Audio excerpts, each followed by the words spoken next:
Break नंतर आता आपल्याला एक प्रश्न बघायचा आहे.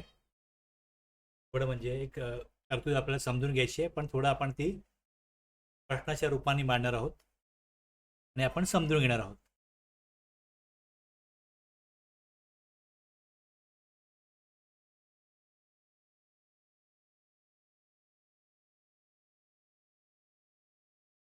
तुमच्या समोर प्रश्न आहे.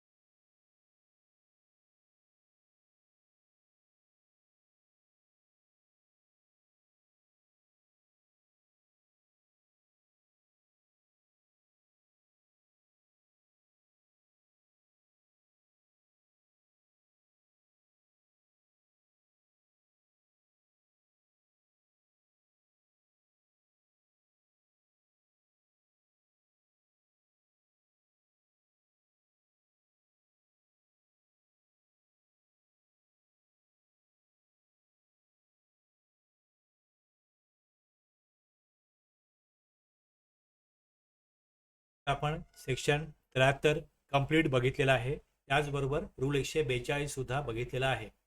आता त्याच आधारावरती आपल्यासमोर एक प्रश्न मांडण्यात येत आहे की सेक्शन 73 अंतर्गत जर एक्झाम्पल दिला इकडे, शोकॉज नोटीस जर 1 जानेवारी 2025 रोजी इश्यू केली आहे, शोकॉज नोटीस, आणि त्याचं डिमांड ऑर्डर जे आहे हे 1/2/2025 रोजी पास केलं, तर आता मागच्या क्लासमध्ये मला प्रश्न विचारला होता की एका महिन्यामध्ये शोकॉज नंतर ऑर्डर पास पास केली जाऊ शकते का, पास तिथे दिली जाऊ शकते का. आता पहिल्यांदा शोकॉज इश्यू होईल. शोकॉज इश्यू झाल्यानंतर मग पुढे काय प्रक्रिया आहे लक्षात घ्या. आता आपण जे डिस्कस केलं 142 मध्ये सेक्शन 73 अंतर्गत शोकॉज दिली 1 जानेवारी 2025 रोजी आणि मग डिमांड ऑर्डर इश्यू केली 1 फेब्रुवारी 2025. तर खाली 5 ऑप्शन दिलेत. खाली 5 ऑप्शन दिलेत. निरीक्षण तुमचं काय लक्षात घ्या. हे विचारत प्रश्न की हा ऑर्डर जे आहे एक सिच्युएशन आहे, इकडे शोकॉज नोटीस दिली आहे आणि विदिन 1 मंथ एक्झॅक्टली जर डिमांड ऑर्डर पास केली तर कायदेशीरदृष्ट्या इनव्हॅलिड ठरेल का, हा प्रश्न आहे. 73(2) काय सांगतो, सेक्शन 73(2) हा काय सांगतो 3 महिन्यांबद्दल ते बघा. 73(8) मध्ये इकडे शोकॉज दिल्यानंतर तुम्ही 30 दिवसामध्ये पेमेंट करा. 73(8) मध्ये काय दिलंय,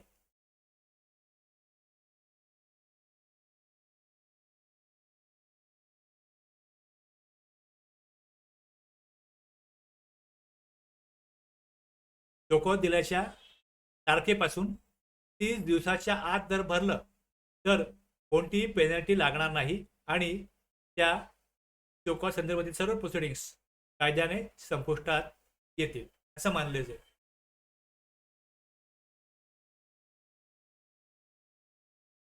आपण आता 11:20 कंटिन्यू करू असं सांगितलं होतं. नॉर्मली आपण अगोदरच्या काही वीकमध्ये 11:25 कंटिन्यू केलेलं आहे. नॉर्मली मी 15 मिनटं, आता 11:05 संपलो, त्यामुळे मी 15 मिनटं दिली होती की कंटिन्यू करू 11:20. पण अजून बरेच जण जॉईन झालेले दिसत नाही आहेत. बहुतेक त्यांना 11:25 असं टायमिंग वाटलं असं वाटतंय मला. थोडं 1 मिनिट वाट बघूया.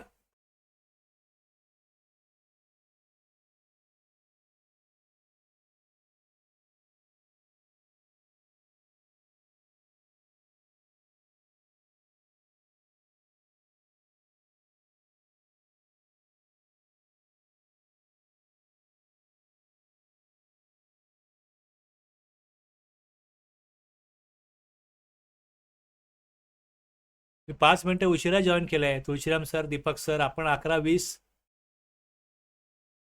सांगितलं होतं ब्रेकच्या अगोदर. एनिवे ठीक आहे, आता तुम्ही जॉईन केलं आहे, थँक्यू.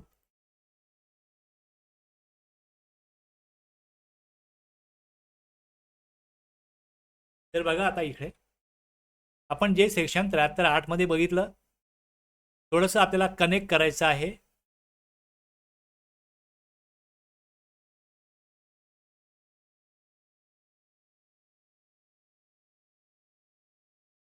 हे सगळं आपण पाहिलं. हे सगळं पाहिल्यानंतर रूल पाहिला, सेक्शन बघितला 73, मग रूल बघितला 142. त्यानंतर एक प्रश्न आता आपण बघणार आहोत. तो प्रश्न अशासाठी आहे की आपल्याला थोडी स्पष्टता येण्यासाठी.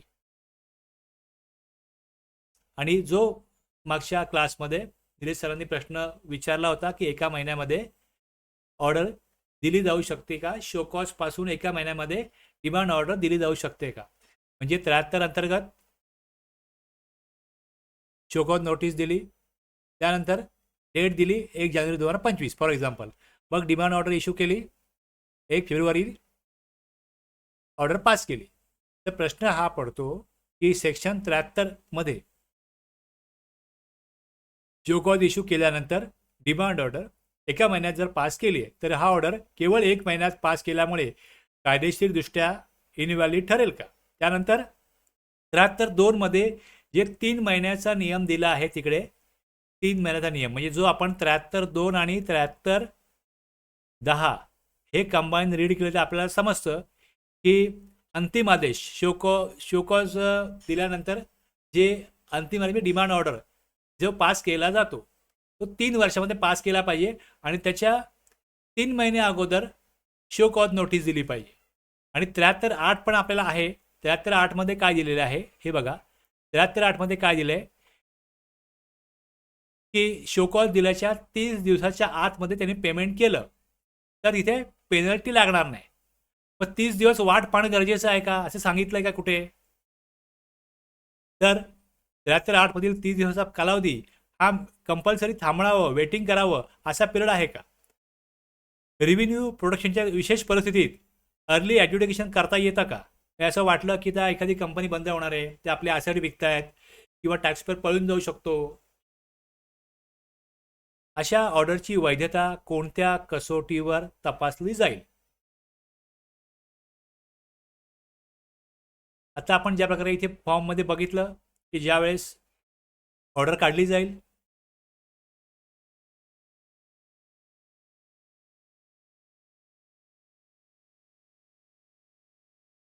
मग रिप्लाय करेल त्याला. टॅक्सपेअर जर रिप्लाय करतो, reply to show cause notice reply करतो आणि त्याने जर तिकडे पर्सनल हिअरिंग जर यस केलंय, तर मग त्याला पर्सनल हिअरिंग करायला तुम्हाला डेट द्यायला लागेल, त्याला बोलवायला लागेल, मग तो येणार आहे, मग तो आपलं सबमिशन करणार आहे. हे सगळं प्रक्रिया पार पाडणं गरजेचं आहे की नाही आहे. काही न करता डायरेक्टली त्याला डिमांड ऑर्डर दिली जाऊ शकते. आता हाच जो प्रश्न आहे तो एक्झाम पॉईंट ऑफ व्ह्यू कसा विचारला जातो बघा, की इथे रिलिव्हंट पिरियड जो आहे 22-23चा आहे. ॲन्युअल रिटर्न ड्यू डेट 31/12/23 आहे. ऑर्डर लिमिटेशन 73(10) प्रमाणे 3 वर्षामध्ये ऑर्डर काढली पाहिजे. शोकॉज इश्यूड कधी केले आपल्या केसमध्ये, म्हणजे ही माहिती तुम्हाला कलेक्ट करावी लागेल की जे काय ऑर्डर आहे, जो काही शोकॉज काढायचा आहे किंवा जे प्रकरण तुमच्याकडे आहे ते प्रकरण कुठल्या फायनान्शियल इयरमधलं आहे, मग त्याच्या ॲन्युअल रिटर्नची ड्यू डेट काय, तिथपासून 3 वर्ष डेट काय येते, शोकॉज कधी इश्यू केली, डिमांड ऑर्डर कधी पास केली. संबंधित सर्व तरतुदींचा अभ्यास करून, सर्व तरतुदी विचारात घेऊन मग आपण अंतिम निष्कर्षापर्यंत पोहोचू शकतो, हे लक्षात घ्या. मला वाटतं म्हणून, तुम्हाला वाटतं म्हणून असं काही ह्यात नसतं. कायदा बनवला कशा काढता गेलाय. मग जर एखाद्याला आपली मनमानीच करायची असेल, मग कायद्याच्या तरतुदी आणि नियम काय काय तिकडे मग उपयोगाचे. त्यामुळे या कायद्यानुसार काम करायचं असेल तर मग तुम्हाला त्या तरतुदी पाहायला लागतील. आता तुम्हाला हे सांगितलं की प्रकरण काय आहे, मग तुम्हाला हे बघायला लागेल रिलिव्हंट फायनान्शियल इयर कुठलं आहे. रिलिव्हंट फायनान्शियल इयर कुठलं आहे हे तुम्ही बघाल. त्यामध्ये कधीपर्यंत ऑर्डर काढली जाऊ शकते, संबंधित सेक्शन बघाल, शोकॉज कधी इश्यू केली, ऑर्डर कधी इश्यू केली, आता खाली एक्झाम स्टाईलमध्ये ऑप्शन दिलेत. ऑर्डर इनव्हॅलिड, कारण शोकॉज आणि ऑर्डरमध्ये 3 महिन्याचं अंतर नाही, पहिला ऑप्शन. दुसरं, आता जर तुम्हाला तरतुदी क्लिअर असतील तर तुम्ही या ट्रॅपमध्ये अडकणार नाही. तुम्ही एक्झॅक्टली तरतुदी सेक्शन समजून घ्याल, रूल समजून घ्याल आणि मग निष्कर्ष काढा. ऑर्डर इनव्हॅलिड आहे कारण 30 दिवस पूर्ण होण्यापूर्वी ऑर्डर देता येत नाही. असं कुठे दिलं आहे का? तुम्हाला हे वाचायचं आहे. ऑर्डर व्हॅलिड आहे, provided reasonable opportunity of hearing दिली आहे. आणि चौथा ऑप्शन दिला आहे, ऑर्डर टाइम बार्ड आहे कारण 3 इयर्स पूर्ण झालेले नाहीत. अशा प्रकारे एक्झाममध्ये क्वेश्चन दिले जाऊ शकतात. जे सीएच्या वगैरे एक्झाम असतात, सीए CS वगैरेचे एक्झाम असतात, त्यांना विषय असतो, त्यामध्ये अशा प्रकारचे क्वेश्चन असतात आणि त्यातनं हे टेस्ट केलं जातं की प्रॉपरली सेक्शन, रूल, तरतुदी यांचा अभ्यास केलाय का. ज्याने अभ्यास केलाय तोच बरोबर उत्तर देईल. तर या प्रकारे तुम्हाला पहिले कळलं पाहिजे सिच्युएशन काय आहे, त्यातनं आपल्याला काय शोधून काढायचं आहे. सेक्शन 73चा शोकॉज व ऑर्डरमधील 3 महिन्यांचा कालावधी, हा जो विषय आहे तो कशा प्रकारे आलेला आहे लक्षात घ्या. आता हे जे सगळं कन्फ्युजन आहे हे ज्यावेळेस तुम्ही सेक्शन 74A बघाल तर हा रिस्ट्रक्चर केलेला सेक्शन आहे. म्हणजे सेक्शन 73 आणि 74 हे फिनान्शियल इयर 2023-24 पर्यंत जे वर्ष आहेत त्याच्यावरती कुठली कारवाई करायची असेल तर 73-74 येईल. आणि 74A ॲप्लिकेबल होतो फिनान्शियल इयर 24-25 पासून. मग ह्या ज्या तरतुदी आहेत, जर तुम्हाला 73 प्रॉपरली समजलं, तुम्हाला 74 व्यवस्थित समजलं, तर तुम्हाला 74A मध्ये हे सगळं रिऑर्गनाइज करून काही कन्फ्युजन दूर केलेले आहेत आणि आणखीन व्यवस्थित हा कायदा इम्प्लिमेंट होईल या प्रकारे ते रिस्ट्रक्चर 73 आणि 74 एकत्रितपणे कन्सोलिडेटेड फॉर्ममध्ये 74A मध्ये रिस्ट्रक्चर केलेले आहे. आता आपण येऊया आपल्या क्वेरीवरती. तर 73-2, 73-10 स्ट्रक्चर्ड लीगल अनालिसिस. आता यामध्ये order shall be issued within 3 years from the due date of furnishing annual return. कधी केलं अॅन्युअल रिटर्न तिथपासून 3 वर्षामध्ये काय केलं पाहिजे, ऑर्डर पास झाली पाहिजे. For the relevant financial year he maximum outer limit आहे. यानंतर ऑर्डर टाइम बार्ड होतो. यानंतर जर ऑर्डर काढली तर मग त्याला कायदेशीर आधार नाही, मग ती बेकायदेशीर ऑर्डर होईल. तुम्ही इथपर्यंत ॲग्री करत असाल तर येस रिप्लाय करा. आपण बरोबर आहोत हे कळण्याकरता मला हे डिस्कस करणं गरजेचं आहे. Rakesh sir, Tulshiram sir, Deepak sir, Nilesh sir.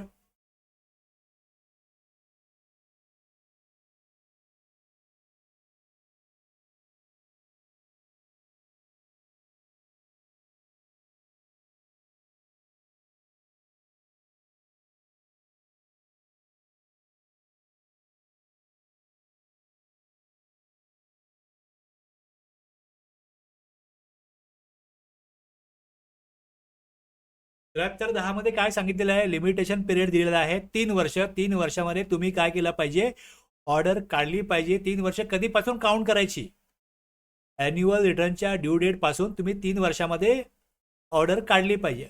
पण शोकॉजचं काय, show cause notice shall be issued. जर कसं आहे लक्षात घ्या इकडे, याचा अर्थ काय होतो, show cause notice shall be issued at least 3 months prior to that time limit जे 73-10 मध्ये आहे. आता अगदी जर का ऑफिसरला वेळच झाला नाही, एखाद्या प्रकरण खूप असतील आणि मग कारवाई करायला वेळ गेला, तर जर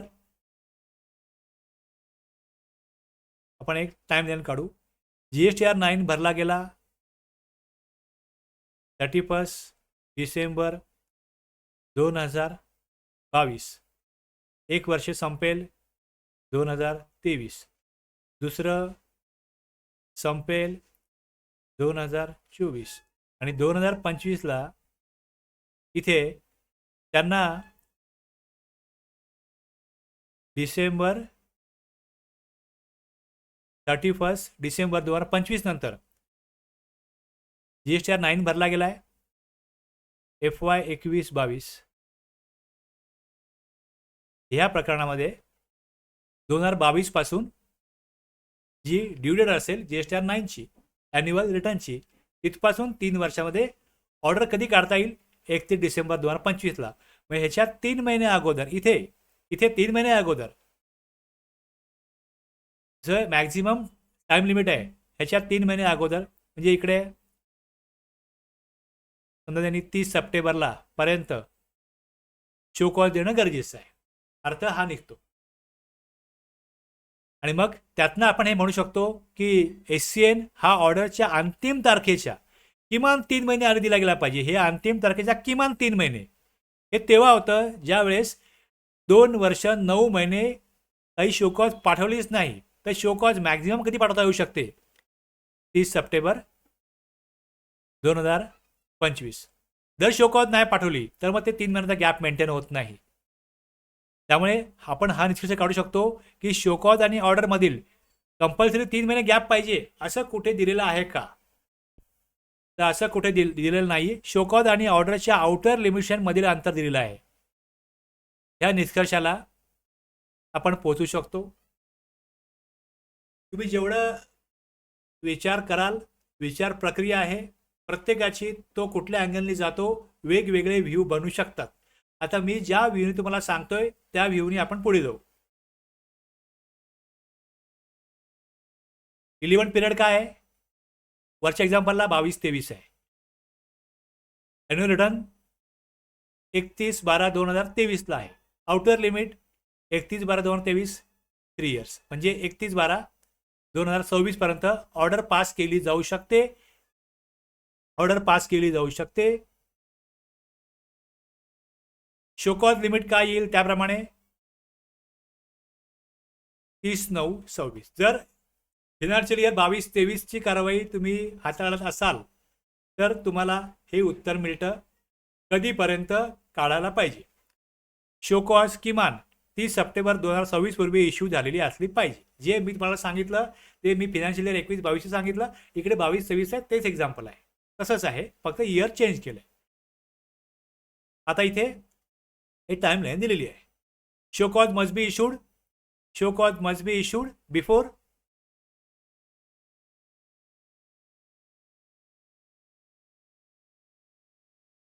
दिलेलं आहे पिरियड. आता आपल्या केसमध्ये बघा, आपलं उदाहरण जे त्यात बघा की शोकॉज नोटीस 1 जानेवारी 2025ला दिली. रिप्लाय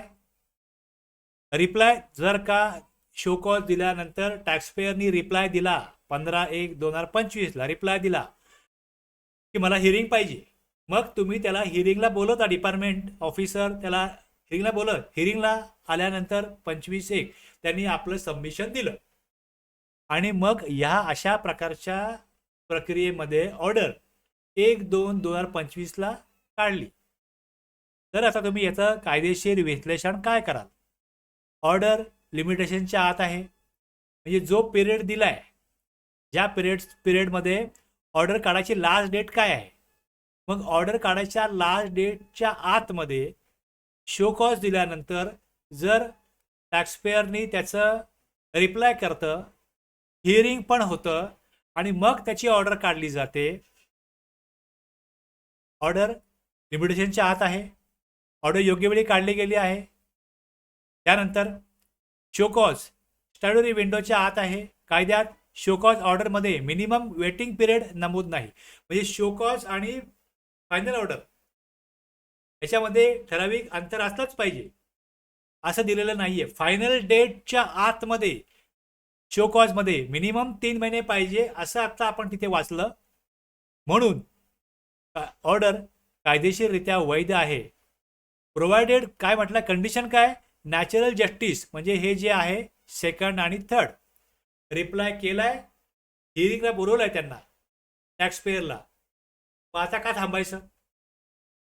शोकॉज पाठवली, म्हणणं ऐकून घेतलं टॅक्सपेयरचं, हिअरिंग झाली, रिप्लाय झाला, नॅचरल जस्टिस फॉलो झाला.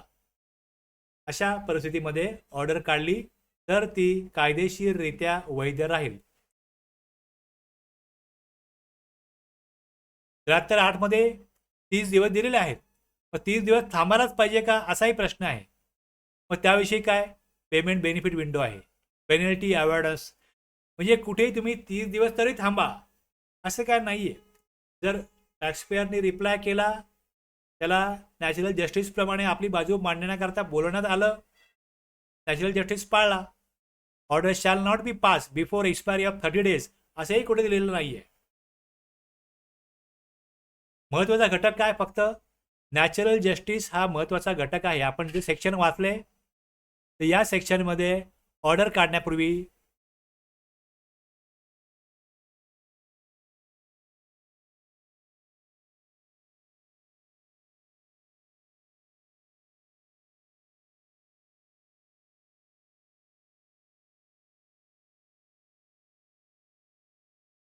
सर्व्हिस आहे, शोकॉज आहे, मग स्टेटमेंट आहे, मग पुढे व्हॉलंटरी पेमेंट आहे,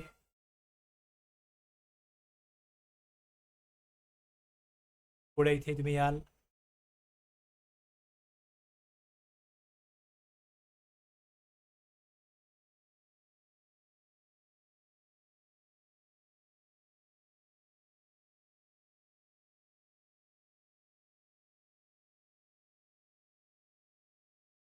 तर 9 मध्ये दिलेलं आहे. The proper officer shall after considering the representation if any. म्हणजे इथे 73(9) स्पष्ट सांगतो, रिप्रेझेंटेशन प्रॉपर ऑफिसरनी ऐकणं गरजेचं आहे. इफ एनी, जर असेल तर त्याचं काही, made by person chargeable with tax, आणि मग पुढे due from such person and issue an order. मग ह्याप्रमाणे आपण हे सगळं फॉलो केलं आहे. नॅचरल जस्टिस हा अनिवार्य घटक आहे. जरी स्टॅट्युटरी मिनिमम गॅप नसली तरी पण reasonable opportunity to reply, personal hearing, इथे 75 आपल्याला सेशन पुढे बघायचं आहे, त्यात पण त्याचा रेफरन्स येईल. Consideration of reply, speaking order, हे न पाळल्यास ऑर्डर अपील ऑथॉरिटी किंवा हायकोर्टमध्ये सेट असाइड होऊ शकते. हे खूप असे क्लिष्ट विषय आहेत. तुम्हाला मी सांगितल्यानंतर तुम्ही जसं डिस्कस कराल इतर लोकांशी जे याच्यामधले अनुभवी आहेत, तुम्हाला आणखीन स्पष्टता येईल. आता समजा रेव्हेन्यू प्रोडक्शनच्या दृष्टिकोनातनं अशी काय परिस्थिती आहे की जिकडे जर विश्वसनीय माहितीवरनं असं दिसून येतं की करदाता फरार होण्याची शक्यता आहे, करदाता आपली मालमत्ता विकून टाकत आहे किंवा हस्तांतरित करत आहे, कर वसुली धोक्यात जाण्याची शक्यता आहे, भविष्यात कराची रक्कम वसूल होणे कठीण, असं जर होऊ शकत असेल तर मग रिकव्हरी सेफगार्ड म्हणून सेक्शन 83 जो आहे हा वापरता येतो, प्रोव्हिजनल अटॅचमेंट. म्हणजे इथे सेक्शन 73 मधला कायदेशीर स्टेप फॉलो करण्याच्या अगोदर जर असं वाटत असेल की जोपर्यंत आपण हा पिरियड घेऊ तोपर्यंत इथे आपलं रिव्ह्यू प्रोटेक्शन होणार नाही, पण अधिकारी लवकर ऑर्डर देऊ शकत नाही, अशा परिस्थितीमध्ये दुसरं सेफगार्ड काय, तर कर वसुलीचा सुरक्षित ठेवण्यासाठी तात्पुरती जप्ती यासारखी संरक्षणात्मक कारवाई करता येऊ शकते. परंतु नैसर्गिक जे नॅचरल जस्टिसचं तत्व जे आहे, न्यायाचं तत्व जे आहे, हे अजिबात दुर्लक्षित करता येत नाही. तातडी असली, इमर्जन्सी असली तरी पण करदात्याला आपले म्हणणे मांडण्याची व ऐकले जाण्याची संधी देणे आवश्यक आहे. मी 5-6 तास वेळ घालून ही 3 पेज बनवलीत. ही 3 पेज बनवायला मला 5-6 तास लागले. त्यामुळे तुमच्याकडनं जर मला ॲप्रिसिएशन मिळालं तर अशा प्रकारे काही बनवणं जे उपयोगी होऊ शकेल, तुम्हाला मला एक प्रोत्साहन मिळतं. त्यामुळे हे कसं वाटलं मला जरूर सांगा. आपण जे सेक्शन समजून घेतोय ते फक्त समोर बघतोय, वाचतोय असं नाही व्हायला पाहिजे, तर तुम्हाला ते कन्व्हिन्स झाले पाहिजे की कशा प्रकारे त्याचं अंमलबजावणी होते.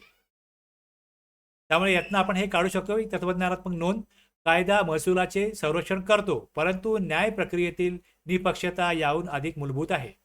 वेग महत्त्वाचा असू शकतो, परंतु न्यायापेक्षा तो कधीही मोठा नसतो. म्हणजे कोणावरती अन्याय होऊन जर करवसुली झाली तर मग तो मनमानी कारभार होईल. तसं आपल्याला करायचं नाही आहे. आपला लोकशाही देश आहे, मग त्याप्रमाणे तशा या तरतुदी आहेत आणि त्यानुसार कारवाई पुढे जाते.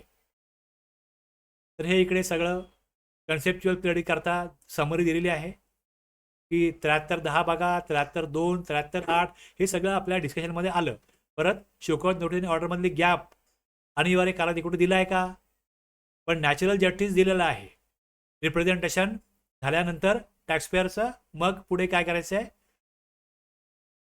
ऑर्डर काढायची आहे. फायनल ऑर्डर काढायची आहे. मग कायदा आदेश देण्याची अंतिम मर्यादा निश्चित करतो.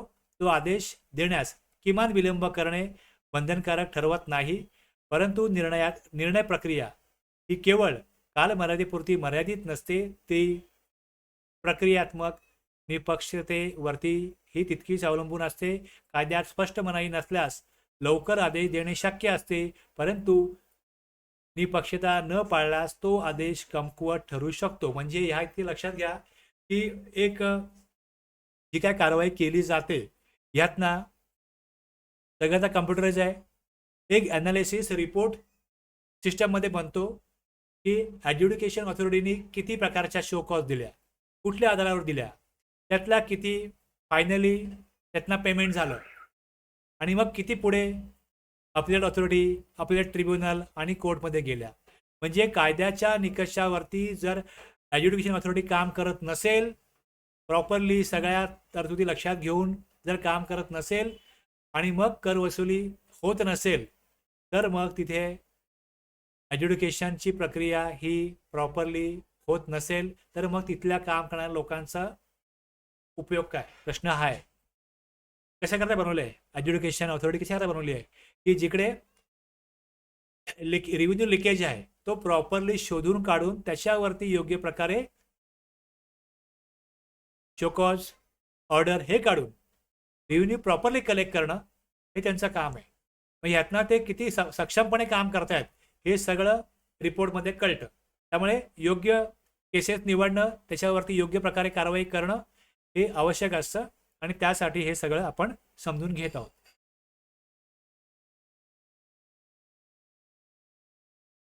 आणखीन एक केस स्टडी आहे. ज्यावेळेस तुमच्यासमोर केस येते आणि तुम्ही ते संबंधित सेक्शन विचारात घेता, रूल विचारात घेता आणि मग त्यानंतर तुम्ही निर्णय घेता, त्यावेळेस जर तुमची दिशा योग्य असेल तर तिथे तुम्हाला ती केस फसणार नाही.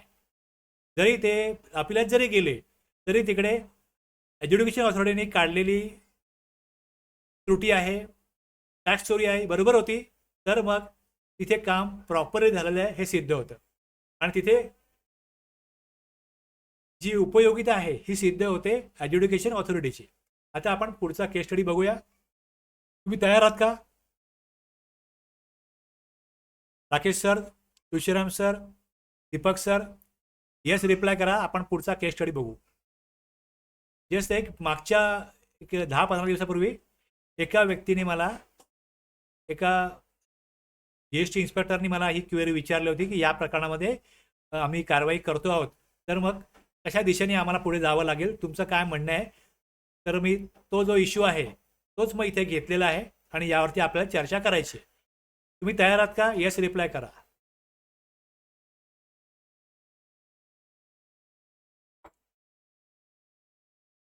थँक्यू. तुमच्या इंटरेस्टवरती माझं बोलणं डिपेंड असतं. तुम्ही ज्या प्रकारे प्रतिसाद देता त्या प्रकारे मला मग ठरतं की किती उत्साहात तुमचा प्रतिसाद आलेला आहे. त्यानुसार मग मला ठरवतो मी की किती एक्सप्लेन करायचं. Okay. Rakesh sir, Tulshiram sir, Deepak sir, आपण आता बघूया. आपला इश्यू लक्षात घ्या काय आहे की काय झालं. जसं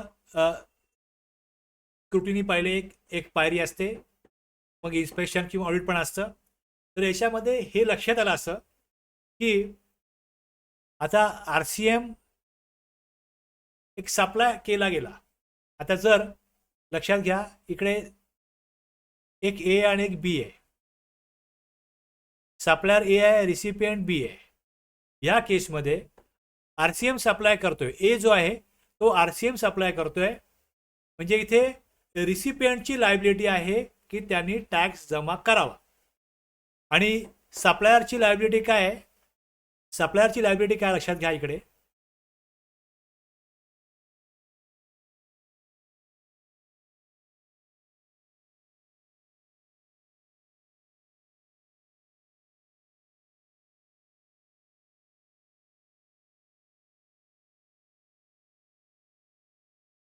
GSTR 1 मध्ये इथे 4B असतो. 4B supplies attracting tax on reverse charge basis. Outward supply आहे, सप्लायरचा आउटवर्ड सप्लाय आहे. सप्लायर काय करेल, GSTR 1 मध्ये सप्लाय दाखवेल, सप्लायची अमाऊंट आणि टॅक्स वगैरे टाकेल, पण टॅक्स जमा करण्याची जबाबदारी रिसिपेंटची आहे. थोडा पहिले इश्यू लक्षात घ्या. 3 करोडची त्यांची ती केस होती.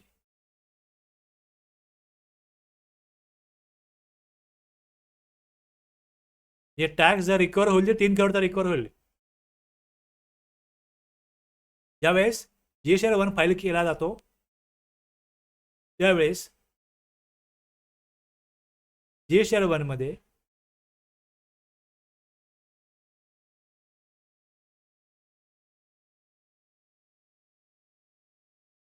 इथे टिक मार्क होतं सप्लाय अट्रॅक्ट रिव्हर्स चार्ज. ज्यावेळेस हे होतं त्यावेळेस त्यांनी 4B नुसार तो आउटवर्ड सप्लाय रिपोर्ट केला आहे, असा त्याचा अर्थ होतो. म्हणजे इथे लायबिलिटी देण्याची जबाबदारी कोणाची, रिसिपेंटची आहे. याचा परिणाम काय होतो लक्षात घ्या. आता याचा परिणाम असा होतो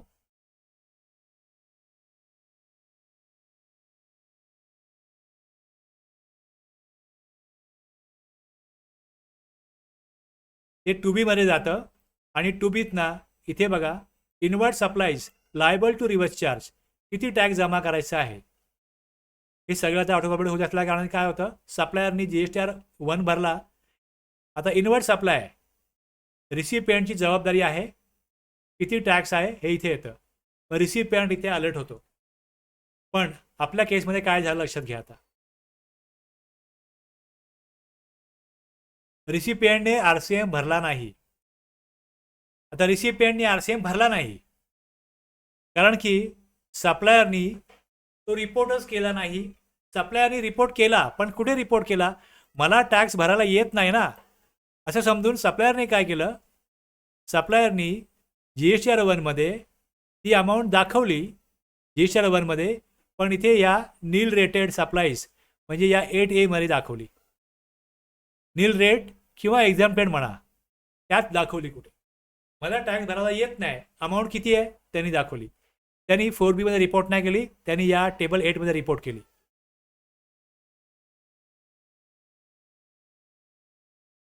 आता व्यवहाराचा मुद्दा काय लक्षात घ्या, जेव्हा पुरवठादाराने रिव्हर्स चार्ज येणारा सप्लाय GSTR 1 मध्ये नील किंवा एक्झाम्प्टेड मध्ये दाखवली आहे, तर ॲन्युअल रिटर्नमध्ये त्यांनी काय केलं, परत जेव्हा GSTR 9 भरला ना त्यात त्यांनी मात्र RCM मध्ये दाखवली.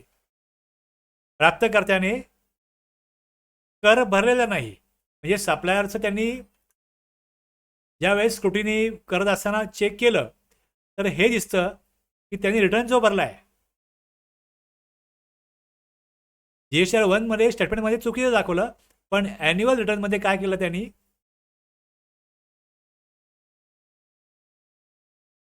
GSTR 9 भरताना त्यांनी प्रॉपरली इकडे डिटेल ऑफ आउटवर्ड सप्लायमध्ये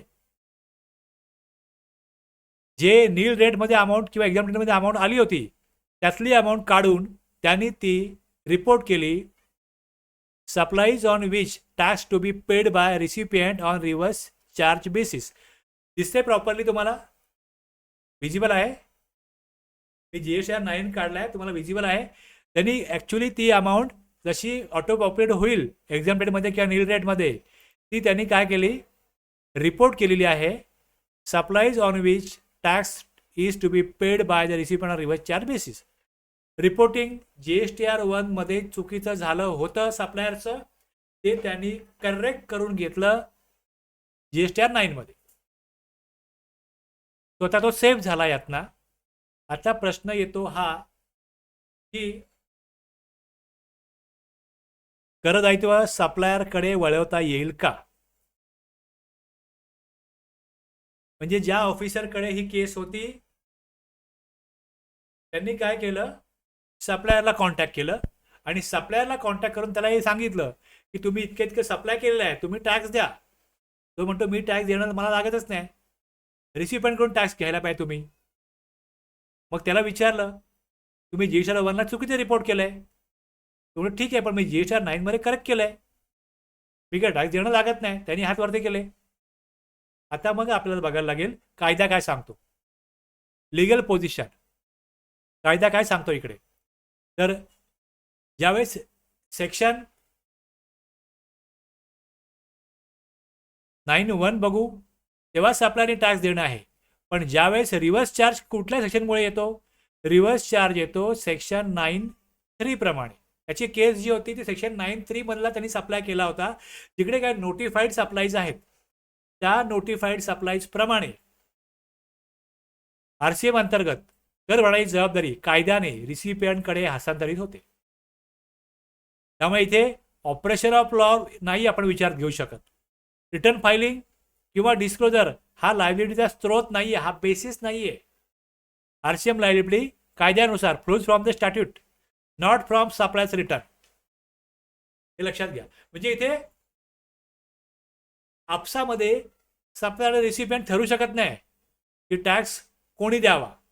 कायदा ठरवतो की एखादं ट्रान्झॅक्शन आहे, एखादा सप्लाय आहे, त्यावर कुठल्या परिस्थितीमध्ये सप्लायरनी टॅक्स द्यायचा, कुठल्या परिस्थितीमध्ये रिसिपियंटनी टॅक्स द्यायचा, हे कायदा ठरवतो. रिपोर्टिंग काय करायचं हे पण कायदा ठरवतो. मग रिपोर्टिंग मिस्टेक झाली का सप्लायरकडनं? येस, झाली. सप्लायरने GSR 1 मध्ये नीलमध्ये दाखवली व्हॅल्यू, चुकीचं इनकरेक्ट डिस्क्लोजर आहे. प्रक्रिया विषयक त्रुटी, प्रोसिजरल लॅप्स आहे. परंतु या चुकीबद्दल करदायित्व जे आहे हे सप्लायरकडे टाकता येत नाही. लायबिलिटी रिटर्नवरती आधारित नसते, त्यामुळे रिटर्न हा माहितीचा दस्तऐवज आहे, करदायित्वाचा स्त्रोत नाही, तसा कायदा नाही. मग इथे जर सप्लायर चुकला असेल, त्यांनी चूक केली असेल, तर त्याला वेगळ्या सेक्शनप्रमाणे जे पेनल्टी सेक्शन आहेत त्याप्रमाणे त्यावर कारवाई करता येऊ शकते का? येस. पण जी डिमांड नोटीस काढायची आहे 73-74 अंतर्गत डिमांड काढण्यासाठी कर देयक कोणाकडे आहे ते आवश्यक आहे, कर देयक कोणाकडे आहे, त्या संबंधित व्यक्तीवरती करदायित्व असणं आवश्यक आहे. मग RCM सप्लायमध्ये करदायित्व कोणावरती येतं? रिसिपियंटवर येतं, सप्लायरवरती येऊ शकत नाही. त्यामुळे सप्लायर विरुद्ध सेक्शन 73-74 मध्ये डिमांड नोटीस शोकॉज काढली जरी, बजावली जरी, तरी ती टिकणार नाही, कारण त्याला देयच नाहीये, त्याच्याकडे देयच नाहीये. आता सप्लायरने चुकीचं केल्यामुळे रिसिपियंटकडे ते न पोहोचल्यामुळे रिसिपियंटनी टॅक्स भरला नाही म्हणून सप्लायरनी द्यावा असं म्हणता येणार नाही. सप्लायरची चूक आहे, त्याबद्दल त्याला सेक्शन 125 मध्ये किंवा जो कुठला सेक्शन लागू होईल दंडानुसार, ऑफेन्स पेनल्टीज मधला अपराध आहे, हा गुन्हा आहे, तुम्ही दंड भरा, तर तो विचारात घेऊन त्याच्यावर दंड आकारला जाऊ शकतो. परंतु RCM अंतर्गत नॉन पेमेंट हा सप्लायरचा दोष नाही. आता एक लक्षात घ्या, आपण परत मी एकदा येतो, तुम्हाला परत एक मी आठवण करून देतो एका सेक्शनची,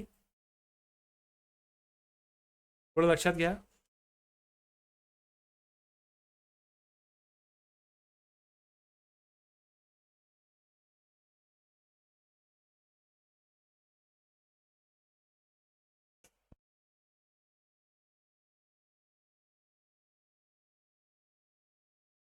वारंवार हे लक्षात घ्यावं लागतं की GST कायद्यामध्ये सेल्फ असेसमेंट आहे, म्हणजे सगळ्या तरतुदी विचारात घेऊन, नियम विचारात घेऊन टॅक्स भरण्याची जबाबदारी, टॅक्स कॅल्क्युलेट करण्याची जबाबदारी ही टॅक्स पेअरवर आहे. जेव्हा आपण म्हणतो self assessment, every registered person shall self assess the tax payable, म्हणजे या करता त्यांनी टॅक्सपेअरने काय केलं पाहिजे, एक्सपर्टकडनं सर्व्हिस घेतल्या पाहिजे की GST कायद्यामध्ये काम करणारे जे माहितगार व्यक्ती असतील त्यांच्याकडनं तुम्ही तुमचं जे कंप्लायन्सेस आहेत, ऑब्लिगेशन आहेत, ते फॉलो करण्याकरता तुम्ही त्यांची सर्व्हिस घ्यावी आणि मग त्याप्रमाणे टॅक्स जमा करावा. आता परत येऊया आपल्या केसवरती. आपल्या केसमध्ये काय होतं, इथे डिपार्टमेंटने काय बघितलं पाहिजे, ऑफिसरने काय बघितलं पाहिजे, सप्लायरने टेबल 4B मध्ये दाखवलेलं नाहीये, रिसिपियंटला माहिती मिळालेली नाहीये, हे निरीक्षण ओके आहे. परंतु कायद्याच्या कसोटीवर तपासल्यास लायबिलिटी कम्युनिकेशनवर अवलंबून नसते, सेल्फ असेस लायबिलिटी आहे. रिसिपियंटची RCM लायबिलिटी ही सेल्फ असेस आहे ॲज पर सेक्शन, तुम्हाला मी आता काढून दाखवला इकडे, 59 अर्थ लक्षात घ्या काय आहे. फक्त हे शब्द नाहीये सेल पासेस, तो सेक्शन सांगतो की सेल पासेस लायबिलिटी आहे, ती सप्लायरच्या डिस्क्लोजरवरती अवलंबून नाही. आता ज्या वेळेस रिसिपियंटच्या कन्सल्टंटनी सीएनी जो कोण व्यक्ती अपॉइंट केला असेल त्यांनी ज्यावेळेस GSTR 9 भरला असेल, ऑडिट केलं असेल, काही तिकडे त्यांची ट्रान्झॅक्शन्स तपासले असतील, त्यावेळेस त्याची जबाबदारी होती की आपला जो क्लायंट आहे त्यांनी काही परचेस केलंय, काही पेमेंट केलंय, काही ॲडव्हान्स घेतलाय का, हे सगळं बघून GSTR 9C मध्ये रिपोर्टिंग होतं. आणि ज्यावेळेस 3 करोडची फक्त लायबिलिटी येते, त्या अर्थी 5 करोडच्या वर त्याचा टर्नओव्हर असला पाहिजे, त्यांनी GSTR 9 बरोबरच 9C पण भरलेला असेल. मग त्यावेळेस ही जबाबदारी त्या व्यक्तीची होती की आपला क्लायंट जो आहे ज्याचा आपण GSTR 9C भरतोय त्याचा कुठल्या प्रकारचा टॅक्स भरण्याचा राहून गेलाय का, ही तपासण्याची जबाबदारी त्या व्यक्तीची होती ज्या व्यक्तीला रिसिपियंटनी अपॉइंट केला असेल त्याचा GSTR 9C भरण्यासाठी. मग इथे आपण अंतिम कायदेशीर भूमिका काय घेऊ शकतो, फायनल ऑथॉरिटेटिव्ह कन्क्लुजन काय काढू शकतो. कर भरण्याची जबाबदारी कायद्याने रिसिपियंटवरती होते, ती निश्चित होते. चुकीच्या रिटर्न डिस्क्लोजरमुळे लायबिलिटी बदलत नाही. रिसिपियंटने RCM भरला नसेल तर डिमांड रिसिपियंटसाठीच काढावी लागेल. सप्लायरला दोषी धरता येणार नाही. त्याचं डिस्क्लोजर GSTR 1 मधलं जरी चुकीचं असलं तरी टॅक्स भरण्याची जबाबदारी ही कायद्यानुसार रिसिपियंटची होती. आणि GSTR 9C भरत असताना त्याचं कंप्लायन्सेस जे करत होते त्यांच्या लक्षात येणं गरजेचं होतं. त्यामुळे आता भुर्दंड जो आहे हा रिसिपियंटवरच येईल. हा केस स्टडी तुम्हाला कसा वाटला रिप्लाय करा. Rakesh sir, Tulshiram sir, Deepak sir.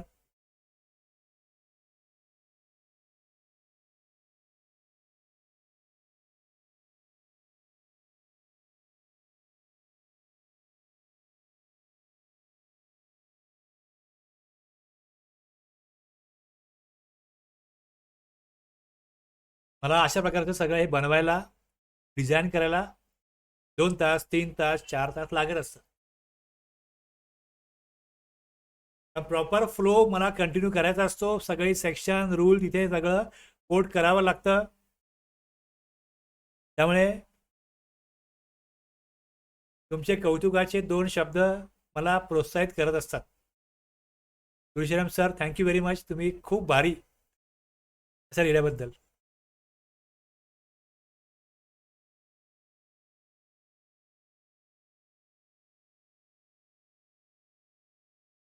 Rakesh सरांनी पण म्हटलेलं आहे मस्त म्हणून. Thank you very much sir.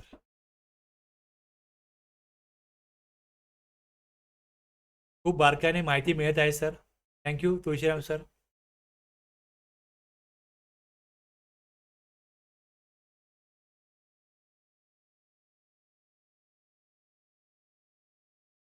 मी अशाच प्रकारे सगळं नोट्स बनवतोय की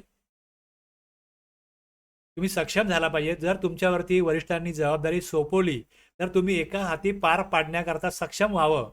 याकरता तुम्हाला जे बॅकग्राऊंड नॉलेज पाहिजे ते कशा प्रकारे घ्यायचं, कशा प्रकारे समजून घ्यायचं, हे सगळं माझ्या नोट्समध्ये येईल, माझ्या बोलण्यामध्ये येईल असं मी विचार करून हे सगळं बनवतोय की होल अँड सोल तुम्ही एकट्याच्या खांद्यावर सगळी धुरा घेऊ शकला पाहिजेत. तर तुम्हाला जे लॉमधलं एक नॉलेज पाहिजे, बॅकग्राऊंड स्ट्रॉंग तुमचा बनला पाहिजे, यासाठीच आपण एवढा वेळ घालून सगळं हे करतोय.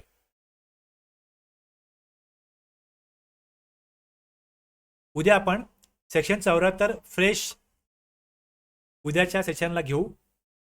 आज आपण इथे थांबूया. तुम्हाला जे कळलंय, जे समोर तुमच्या मांडलेलं आहे ते तुम्ही व्यवस्थित हजम करा. त्याकरता थोडा वेळ घ्या, वाचा परत एकदा, सेक्शन रूल समजावून घ्या. तुम्ही जे आत्ता ऐकलंय तुम्ही आज तुमच्या काही तुम्ही नोट्स काही टीप अशा काढत असाल छोट्या अक्षर फॉर्ममध्ये तर तुम्हाला उपयोगी पडतील. त्या स्वतःवर थोडं काम करा, थोड्या नोट्स काढा. मी किती सविस्तर नोट्स काढल्या असल्या तरी तुम्हाला त्यातनं काय कळलंय तुम्ही हे तुमच्या एका नोटबुकमध्ये नोंदवा आणि त्यानुसार तुम्हाला काय येईल, स्पष्टता येईल. मग तुम्ही सक्षम व्हाल, तुम्हाला कॉन्फिडन्स येईल, आत्मविश्वास येईल आणि मलाही माझ्या कामाचा सार्थक झाल्याचं समाधान मिळेल. इथे आपण आता एंड करतो आहोत आजचं सेशन.